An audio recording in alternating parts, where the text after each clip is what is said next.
এই মুহূর্তে পর্তুগালে আছেন সহকর্মী তারিকুল হাসান আশিক। স্পেনের বিপক্ষে রোনালদোদের রাউন্ড অফ 16-এর এই ম্যাচকে ঘিরে লিসবনের আবহ কেমন সেটা জানতেই সরাসরি যুক্ত হচ্ছে তার সঙ্গে আশিক।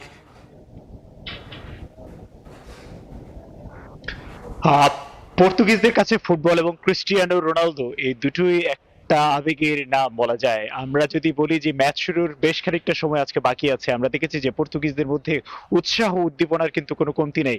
সারাদিন অফিস আদালতগুলোতে একরকম তাড়াহুড়া চলছে আর কি, যে তারা কখন কাজ শেষ করে প্রিয়জনদের সাথে নিয়ে বড় পর্দায় আজকের এই ম্যাচটি উপভোগ করবেন। এবং তাদের প্রত্যাশা আজকে ক্রিস্টিয়ানো রোনালদো বাহিনী জয় নিয়ে কিন্তু পরবর্তী রাউন্ড নিশ্চিত করবে। আমরা জানি যে পর্তুগালের চমৎকার একটি টিম রয়েছে, যদিও আমরা দেখেছি যে আগের ম্যাচগুলিকে ঘিরে নানা রকম সমালোচনা ছিল যে এইখানে ক্রিস্টিয়ানো রোনালদোর প্রতি সতীর্থদের শ্রদ্ধা বা তার সাথে বোঝাপড়ার কিছুটা ঘাটতি রয়েছে।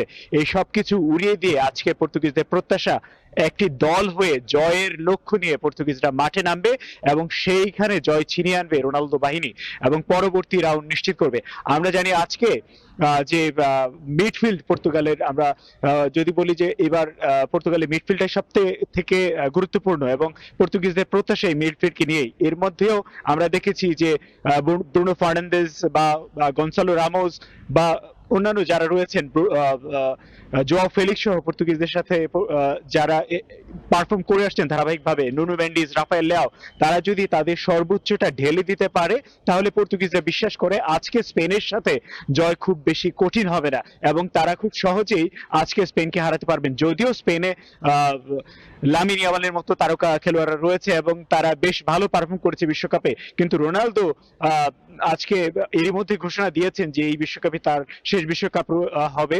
তো সেই জায়গা থেকে আজকের ম্যাচটি যদি আসলে পর্তুগাল হেরে যায় তাহলে হয়তোবা এটাই হতে পারে ক্রিস্টিয়ানো রোনালদোর শেষ আন্তর্জাতিক ম্যাচ। তো সবকিছু মিলিয়ে ব্যাপক উৎসাহ, উদ্দীপনা বা আবেগ কাজ করছে আজকের এই ম্যাচটিকে ঘিরে পর্তুগিজদের মধ্যে এবং তারা অধীর আগ্রহে নিয়ে অপেক্ষা করছেন আজকে এই ম্যাচটা দেখার জন্য। এবং তাদের প্রত্যাশা যে এইবার যে দলটি নিয়ে পর্তুগাল কিন্তু বিশ্বকাপে গিয়েছে তারা বিশ্বকাপ জয়ের সক্ষমতা রাখে এবং ক্রিস্টিয়ানো রোনালদোর জন্য, পর্তুগালের জন্য এই বিশ্বকাপে জয় নিয়ে পর্তুগাল ফিরবে এমনটাই আশা করছে পর্তুগিজরা।